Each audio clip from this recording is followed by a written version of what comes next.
Welcome to My Long Island TV. From Manhasset to Montauk, we have traveled our communities to bring you the following events. I'm your host, Waldo Cabrera. My Long Island TV starts now.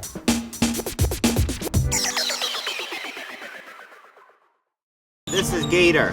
He's been exposed to narcotics and illicit drug use from his owners, and he has a pretty feisty personality. This is Eric, and he is the dog's owner.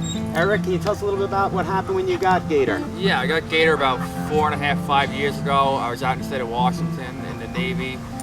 I had next door neighbors who were drug addicts who were giving him methamphetamine.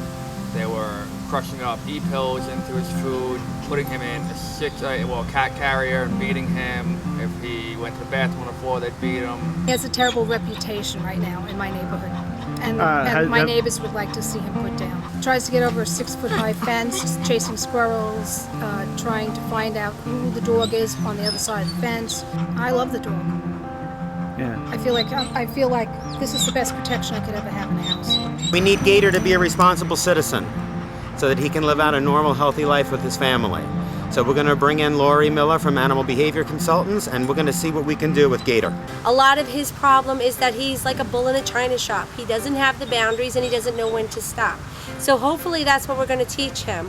Michelle was working with him earlier on the front lawn. He seems to have a very strong play drive, which can be misunderstood when you have a dog that looks like Gator, that's the size of Gator. And that's what we're going to start working with Barbara and her son on, getting a little bit more control, doing a little bit more leash work with him, getting some of the anxiety out so when he plays he's not so forceful, and getting some language, some communication, because most of his problem is a communication problem. Correction collar, it's just to kind of get his attention the same way his mother would, by giving him a little bit grab around the neck and to swing him around. And what we're going to do is try to raise the dog's head up, because the natural instinct is when you raise the dog's head up, the back end goes down. Thank you, Gator. That was wonderful. Because of his background, he's probably going to take a little bit longer to get the attention and to get him to listen.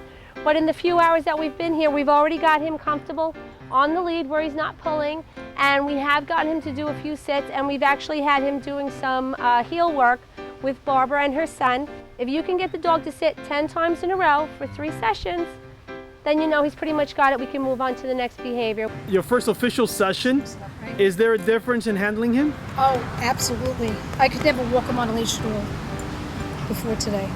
He would just pull me right across the wall. I want to make sure that Gator is a good advocate for the breed, to show that no matter what age or what size the dog is, it can be trained, and there's no reason for it to be put down or be afraid of. As long as you're willing to do the work as an owner, you can have a loving pet and a good member of the community, no matter what the breed is.